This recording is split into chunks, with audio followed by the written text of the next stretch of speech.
Mīļā draudze, mēs ieklausīsimies svēto rakstu vārdos no vecās derības, no pravieša Jesajas grāmatas 61. nodaļas, 10. panta līdz 62. nodaļas 3. pantam. Es priecājos lielā priekā par to kungu, mana dvēsele, ir līgsma par manu Dievu, jo viņš mani ģērbj pestīšanas drēbēs un mani apsedz ar taisnības apsegu kā līgavaini, kas sev uzliek priestera cepurei līdzīgu galvas rotu, un kā līgavu, kas smirdz un lepojas ar savu apvilkto rotu košumā. Jo kā zeme izdod savus augļus un kā dārzs liek sazelt saviem dēstiem, tā tas kungs liks zelt taisnībai un slavai visu tautu priekšā. Cijānas dēļ es neklusēšu, un Jeruzālemes dēļ es nerimšu, kamēr tās taisnība aust kā rīta saule, un tās pestīšana atspīd kā degoša lāpa. Kamēr tautas redzēs tavu taisnību un visi ķēniņi tavu godību, un tevi sauks jaunā vārdā, ko noteiks tā kunga mute. Un tu būsi skaists vainags tā kunga rokā, un ķēniņa galvas rota tava Dieva rokā. Āmen. Tie ir svēto rakstu vārdi. Pateicība Dievam. Tāpat arī ieklausīsimies apstuļu Pāvila vēstulē Galatiešiem 4. nodaļā. No 4. līdz 7. pantam.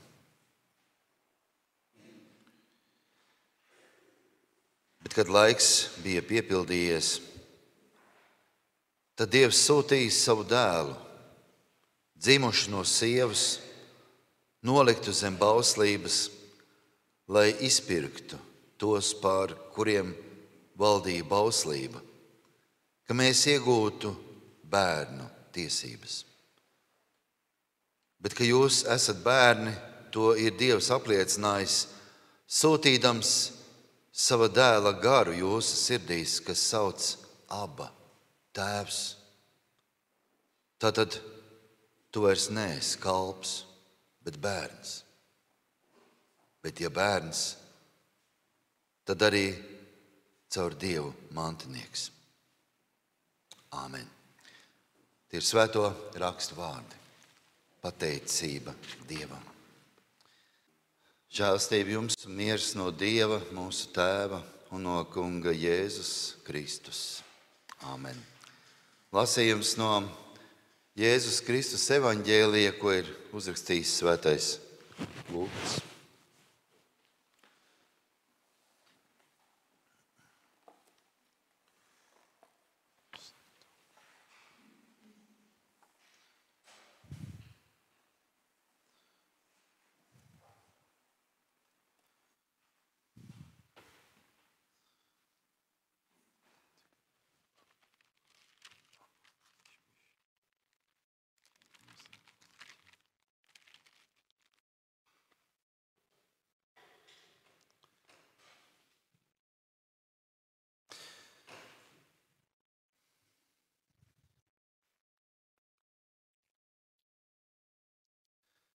Un kad viņš šķīstīšanas dienas bija beigušās pēc Mūzes bauslības, tad tie viņu nesa uz Jeruzālemi, lai to stādītu tam kungam priekšā.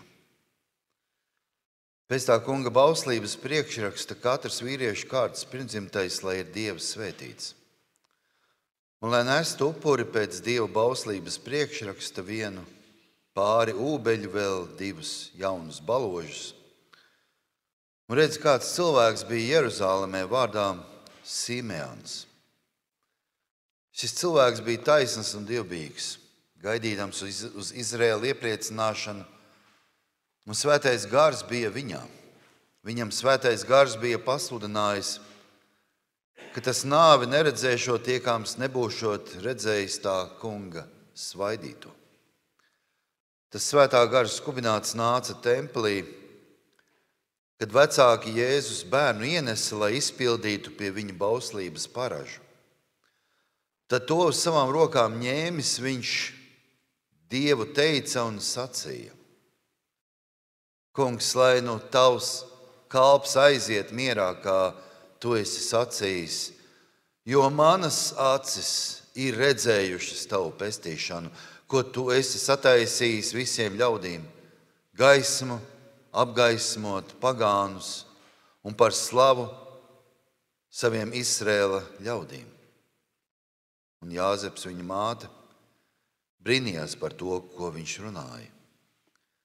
Un Simeons to svētīja un sacīja Marijai, viņa mātei: Redzi, viņš ir likts par krišanu un augšām celšanos daudz ļaudīm Izrēlā un par zīmi, kam runā pretī.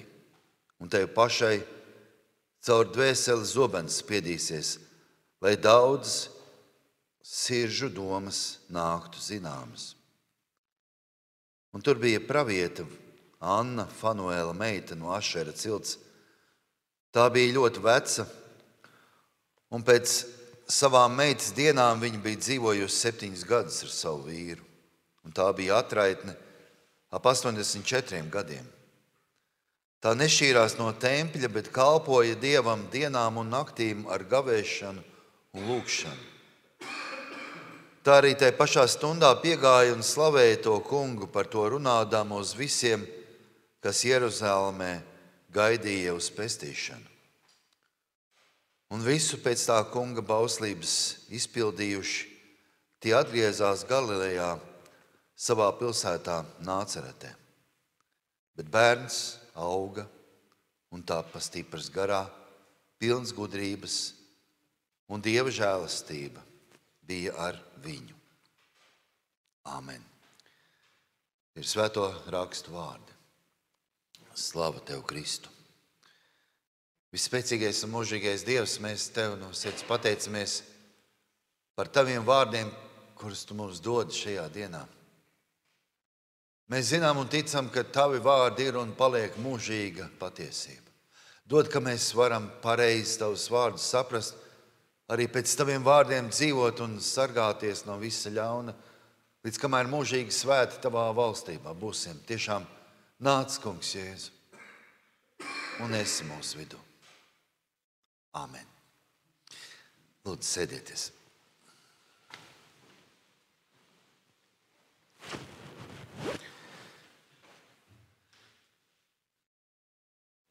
Tiešām ar lielu Dieva žēlastību, ar lielu Dieva svētību mēs esam pavadījuši šo Ziemassvētkus. Vēl priekšā stāv gadu mija. Pavisam nesen, Covid laikā, atcerieties, kādi bija Ziemassvētki. Klusi, skumji, ierobežoti. Es atceros, ka mēs ar Raimondu un Mareku gatavojām ierakstu, lai teiktu kādu vārdu. Varēja ne vairāk kā 10 cilvēku vai cik neatceros. Nu jau tiešām jāsāk atcerēties, cik tad bija. Bet tiešām tas bija tāds skumjš laiks. Galīgi nebija svētku sajūtas. Paldies Dievam, tas ir pagājis, un mēs esam šeit visi atkal kopā. Mēs varam būt kopā, mēs varam svētīgi sagaidīt gan Ziemassvētku laiku, un tā nu arī gadu miju. Novēlot viens otram noteikti daudz žēlastības, Dieva svētības un vadības arvien tālāk uz priekšu. Šeit mēs, protams, saprotam, ka tas, kas ir pagājis, tad lai iet ar mieru, un tas, kas tuvojās, lai nāk ar Dieva svētību. Mēs noteikti šajā laikā vienmēr mēdzam kavēties kādās atmiņās, atcerēties to, kas ir bijis, un reizēm arī skatīties, kas būs. Izlūgties no Dieva žēlastību, gudrību nākamam gadam. Jautājums, kas mūs sagaida nākotnē? Ko jaunais gads mums nesīs no Dieva? Šās dienas Dieva vārds stāsta mums par diviem veciem cilvēkiem. Mēs lasījām, ka Annai bija 84 gadi. Par Simeāna vecumu varētu spriest no viņa paša sacītā. Kad viņš ņēma Jēzu rokās, viņš sacīja, ka lai nu tavs kalps var aiziet mierā, kā tu esi sacījis, jo manas acis ir redzējušas tavu pestīšanu. Mēs zinām, ka vecums jau nav nekas salds un patīkams. Viņš nāk ar dažādām vājībām, vārgumu, slimībām. Zalmans mācītājs par vecumu raksta, ka pienāks tie gadi, par kuriem tu teiksi, man tie nepatīk. Un kad cilvēks jau baidās arī no katra kalnā kāpšanas un baiļojas par katru ceļu, to ejot, kad mandeļa koks gan stāvēs ziedos, bet cisenis jau būs par nastu un līgsmība zudīs. Cilvēki labprāt mīl kavēties tajā, atmiņās par tiem labajiem laikiem, vai atmiņās par to laiku, ko mēs esam piedzīvojuši, dažkārt iepriecinot viens otru, apmeklējot, mierinot, stiprinot. Pāri visam stiprināt viens otru ar pozitīvām domām, pozitīvām atmiņām. Man liekas, ka tāds teiciens, skaista bija jaunība, tā nebūs vairs, vai ne? Tas ir dažkārt tik interesanti un trāpīgi var būt kaut vai šādi nosacīti laicīgi dziesmas vārdi, kas dažkārt pasaka daudz ko. Jā, protams, nav jau vairs tagad tā spēka, kā bija jaunībā, vai ne?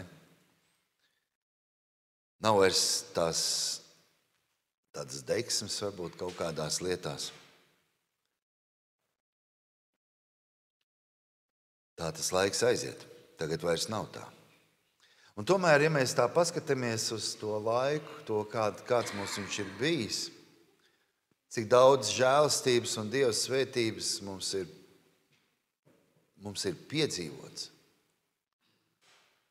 Tikai tad mēs varam apzināties to, cik ļoti Dievs mūs katru mīl. Es atceros savā jaunības trakumā, kad tiešām ar savu brāli, kad mēs gan īsti nositāmies ar automašīnu, kad toreiz Valdiņš, mūsu vecās mammas vīrs, viņš tā arī teica, viņš saka, jums Dievs stāvēja klāt, ka jūs vēl joprojām esat dzīvi. Dieva klātbūtne, Dieva žēlstība ir pavadījusi līdz šim visu šo laiku. Lai vai kurp mēs dotos, lai vai kurp mēs kavētos, lai vai kādās dažkārt, jāsaka, avantūrās iesaistītos, Dieva klātbūtne ir visur. Jo viņš grib mūs pasargāt, viņš grib mūs vadīt. Un ja mēs esam atdevuši savu dzīvi viņam, tad viņš arī ar to rīkojas pēc savu prāta, pēc savas gudrības. Dažkārt viņa prāts nav aptverams, nav saprotams. Iedomājieties, šis vecais vīrs Simeons, dzīvodams tik ilgus gadus, viņam svētais gars saka, tu nemirsi, iekāms, tu neredzēsi tā kunga svaidīto. Es nezinu, vai vecumā kāds var būt laimīgāks par to, ka viņš var aiziet mierā. Bet viņam svētais gars saka, tu neaiziesi mierā, kamēr tu neredzēsi tā kunga svaidīto. Cik daudz mūsos ir tā miera? Mēs, protams, zinām to, ka vecums nenāk viens. Un tad es parasti atbildu, kad ir tāda sērija, vecums nenāk 2. Bet tad, kad ir tā 3. sērija, vecums nenāk 3, tad ir citi personāži. Vai ne tā? Mazliet ar humoru, ar ironiju, bet zināma taisnība tajā ir, jo, protams, ar to mums ir jārēķinās, ka šī pasaule jau nav domāta tajā, kurā mēs varam dzīvot mūžīgi. Dieva klātbūtne ir tur, kur nav grēka, kur ir laime, prieks, kur nav ne vaidu, ne slimības, nekā.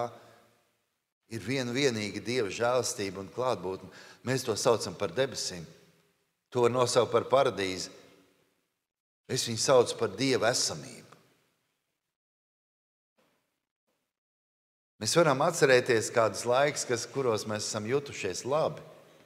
Bet kas tie ir salīdzinot ar to, kā mēs jutīsimies tad, kad līdzīgi kā Simeons mēs varēsim saukt, es varu aiziet mierā, jo es esmu redzējis tā kunga svaidīto.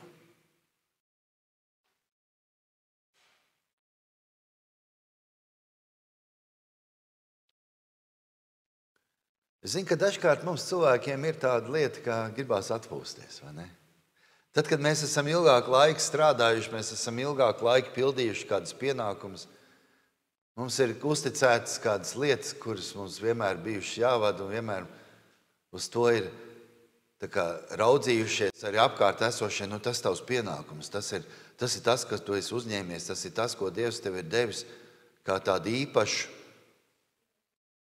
kalpošanu, un tu viņu arī tad dari. Dari ar pietiekami lielu apziņu. Es zinu, ka tas ir Dievam par godu, draudzē par svētību, cilvēkiem par vajadzībām. Un mēs to darām, tāpēc, ka tas ir mūsu pienākums. Tas ir tas, kas mums ir uzticēts. Bet tad pienāk tāds brīdis, kad mēs nogurstam. Pienāk tāds brīdis, kad mēs, kā dažkārt saka, gribam aiziet pensijā. Un tad mēs paraugamies uz tiem, kas mums vairs nav mūsu starpā, mūsu līdzās, ar kuriem mēs esam plecu pie pleca bijuši ilgāku laiku. Viņi vairs nav mūsu vidū, tāpēc, ka viņi ir noguruši. Viņi bija noguruši. Man reizēm ir skumji atcerēties tos mīļos brāļus un māsas, ar kuriem mēs esam kopā pavadījis tik ilgu laiku. Lūkšanās, bībeles stundās, slavēšanā, dievkalpojumos. Viņi nav mūsu vidū. Un ne jau varbūt tāpēc, ka tas kungs viņus aizsauc pie sevis, bet taisni otrādi tāpēc, ka viņi nogura. Mēs katrs gribam atpūsties. Mēs katrs gribam aiziet pensijā un baudīt tos pensijas augļus. Bet kādi tie ir? Ir kāda interesanta filma par Džeku Nikolsonu galvenajā lomā. Tā filma sauc par Džeku. Viņa sākas ar to, ka kāds firmas darbinieks tiek aizvadīts pensijā. Un pārējā filma par to, kā viņam sadzīvot ar šo jauno stāvokli. Ka vairs nav jādodas uz darbu, ka viņam neviens neprasa padomus, ka viņš praktiski nav vairs vajadzīgs. Un tas, kurš pēc viņa izpilda viņa kādreizējo darbu, to dara pilnīgi savādāk. Jāatzīst, arī viņam daudz labāk tas izdodas. Rakstnieks Dostojevskis raksta par kādu savu darbu varoni. Šis virsnieks bija uzkalpojies, apzinājies savu stāvokli, kas bija samērā daudz sasniegts, bet vēl labāk viņš apzinājās to, ko viņš nekad nebija un nevar sasniegt.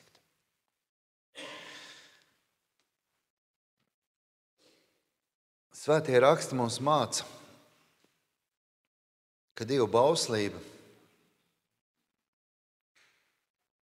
apsolījumi attiecas pilnībā uz visiem. Gan kā uz tiem, kas ir jauni,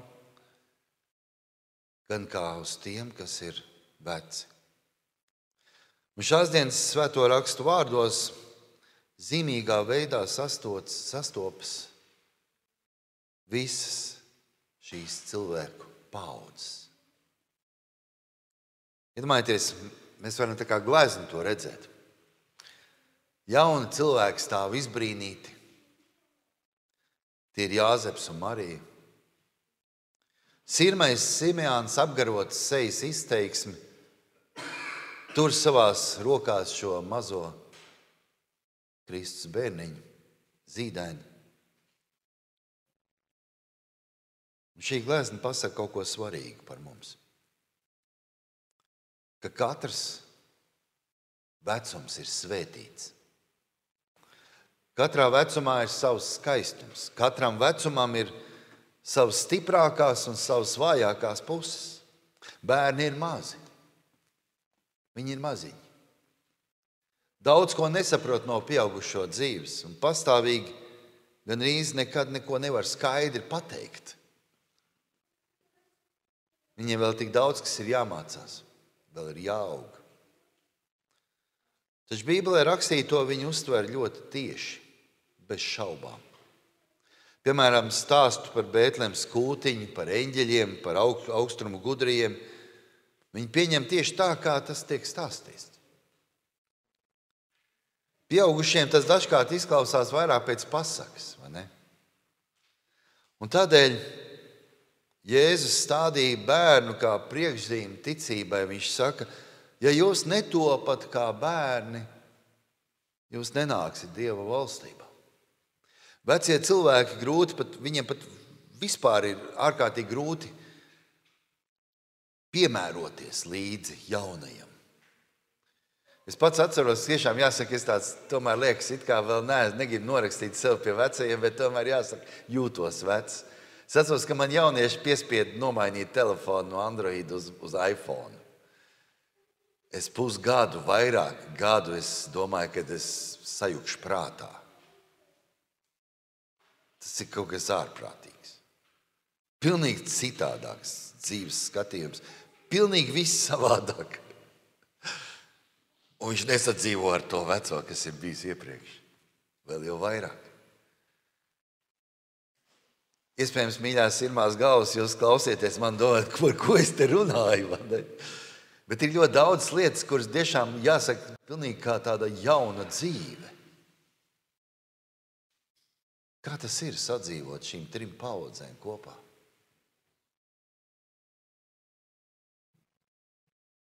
Pasaule mainās. Mēs vairs netiekam viņai līdzi. Man nesen kāds brālis atsūtīja kādu fotogrāfiju, ja precīzāk kādu video, kur kāds vecs sirms vīrs, tāds, kurš knap kājās var stāvēt, viņš izkāpa no jaunākās Ferrari mašīnas. Viņš mēģināja paiet un izties tiešām komiski. Tā mašīna ir ļoti zema. Es zinu, ko nozīmē vecam cilvēkam piecelties praktiski no zemes, no viņas izkāpt. Kur vēl, kaut kur vēl iet, tai mašīnai, tai sāni, tās durvis verās uz augšu. Skumji. Tas reizēm ir tas, kad kā veci cilvēki mēģina skriet līdzi pasaulē, vai ne? Tas kļūst ironiski, smieklīgi. Vai tādiem mums ir jābūt? Vai taisni otrādi? Kā Jēzus mūs aicina būt kā bērniem. Diemžēl jāsaka, vecums arī ir tāds diezgan specifisks ar to, ka dažkārt tiešām skaidri domājošs cilvēks ar laiku kļūst kā bērns. Tur ir savs skaistums un savs skumjas. Mums, bērniem, redzot to, kā mūsu vecāki kļūst ar vien bērnišķīgāki. Daudz ko nedzird, daudz ko nesaprot. Dažkārt kļūst skumji.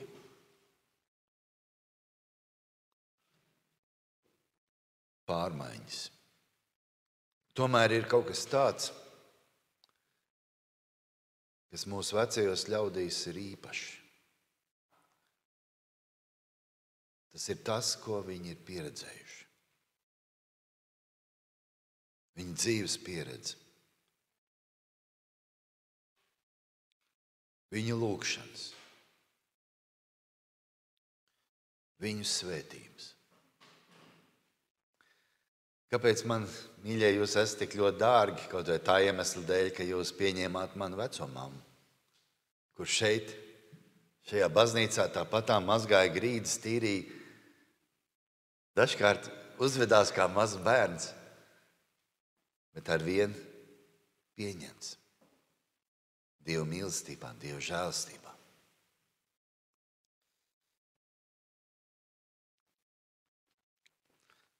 Kāds ir ceturtais bauslis? Tev būs savu tēvu un māti godāt, lai tev labi klājas un tu ilgi dzīvos savā zemē. Mēs jaunieki, kas esam spēka gados, bieži mēdzam savā straujumā paskriet pat 9 reizes garām svarīgākajām savas dzīves lietām. Mēs jūtam savu spēku, bet tādēļ dažkārt neievērojam daudz dziļākas lietas, klusākas, lielāku spēku nekā prāts vai muskuļi. Kādreiz vecie ļaudis saka, mūsu laiks ir pagājis un es esmu jau savu izdzīvojis, neko jau savā dzīvē vairs nevar mainīt, lai kaut ko meklētu, lai tie dara, jaunie cīnās.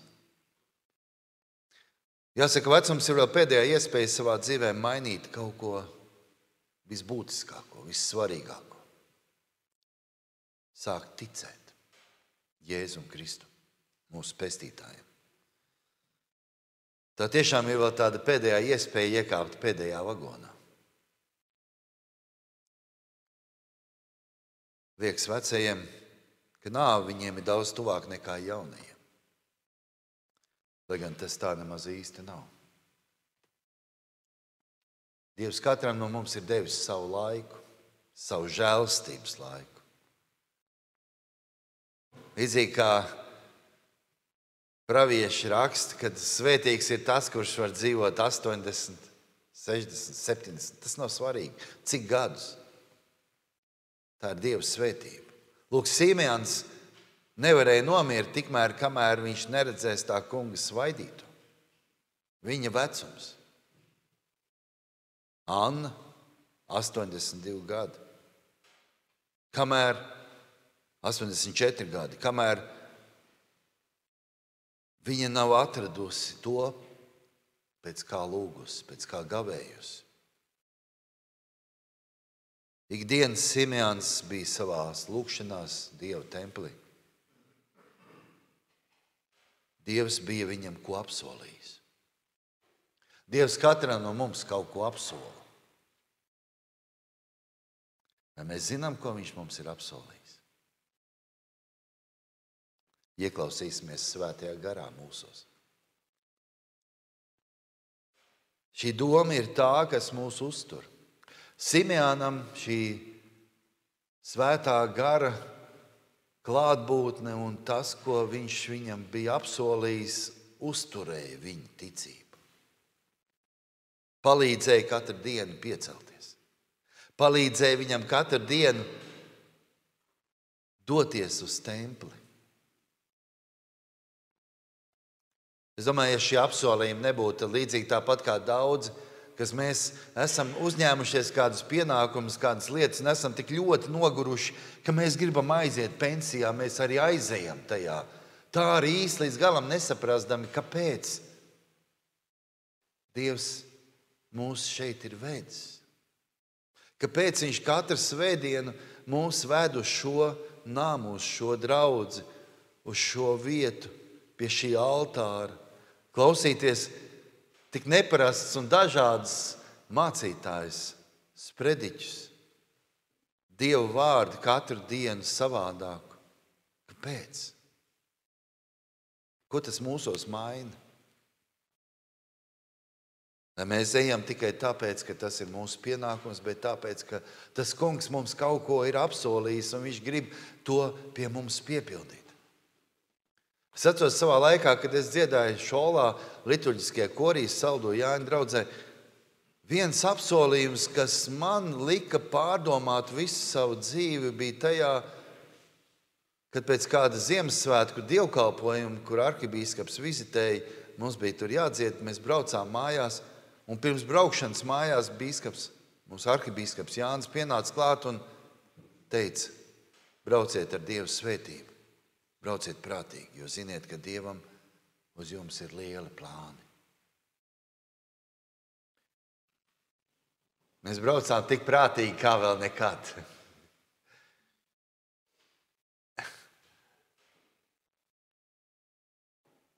Tā ir milzīga Dieva svētība. Šo īpašo brīdi saglabāt sirdīs līdz tam mirklim, kamēr, lūk, līdzīgi kā Simeons ieraudzīt to, kā dēļ Dievs man ir apsolījis, ka es nemiršu iekāms, neredzēšu viņa žēlstību. Lūkšanas. Lūkšanas Dievu priekšā tas ir vissvarīgākais darbs. Aizlūgt par saviem mīļajiem, par bērniem, mazbērniem, par slimajiem, par tiem, kas ir grūtībās. Tad, lai tiem, kam ir visgrūtāk, lai viņi saņem šo dubulto porciju. Par viņiem divreiz vairāk lūgt, divreiz vairāk gavēt. Mums aizlūgt vajag par draugiem, īpaši par tiem, kas ir pārbaudījumos. Mums aizlūgt vajag par draudzi, tās garīgo un laicīgo dzīvi. Un ticiet, lūkšanām ir milzīgs spēks. Ziniet, reizēm ir tā, ka mēs varbūt paši nemaz tā īsti no malas neredzam, kā mēs izskatāmies.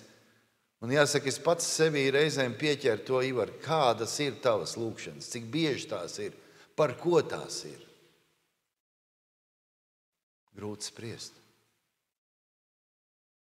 Vai lūkšana ir tāds garš stāsts, kur es tagad sarunās runāju ar Dievu, vai es lūkšanās vienkārši noliecu galvu un lūdzu. Dievs vadi.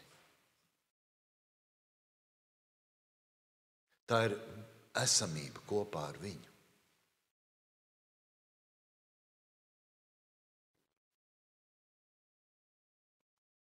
Tā arī Simeons ņēma Jēzu savās rokās, pacēla acis uz debesīm un teica: Kungs, lai nu tavs kalps var aiziet mierā, jo manas acis ir redzējušas tavu pestīšanu. Aiziešana mierā.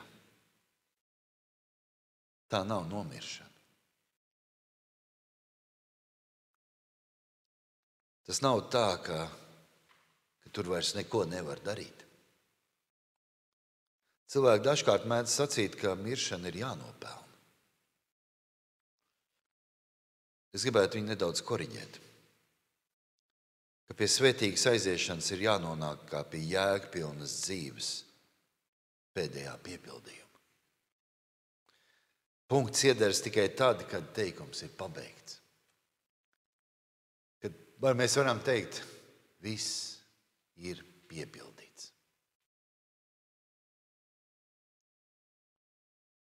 Tas ir prieks. Tas ir gandarījums. Tā ir pateicība par mums no Dieva dāvātā mūža. Ja cilvēks ir Dievam kalpojis no visas savas sirds, ar visu pazemību, ar mīlestību, tad no tādas mūžības skata punkta tas var izrādīties, ka tieši šie vecuma gadi ir bijuši vislabākā dzīves daļa, kurā viņš ir visnesautīgāk un visvairāk ir devis citu labā. Lai tas tiešām attiektos uz mums katru, kad mēs... Es atceros, šorīt man mazdēls ņem vienkārši plucina Opi bārdu un saka, Opi, tev balta bārda. Viņš saka, ka tas sirmums mūsos kļūst arī par mūsu tādu sirds gudrību. Un apziņa tajā, ka tā kunga klātbūtne ir pie mums ikviena. ka mēs varam tikko viņus satveram, tā mēs varam ar mieru teikt šos Simeāna vārdus. Kungs, lai nu tavs kalps var aiziet mierā. Jo manas acis ir redzējušas tavu pestīšanu. Āmen. Lai svētīgs šis gada noslēgums mums ikvienam, lai arī Dieva klātbūtne mums ir arī nākamajā gadā, nākamajā Dieva žēlstības gadā, un lai mēs arī ticībā ar vienu varam iet plec pie pleca, atbalstīt viens otru, svētīt viens otru, lūgt vienam par otru, kopā ticēt. Tad arī šo ticību arī apliecināsim.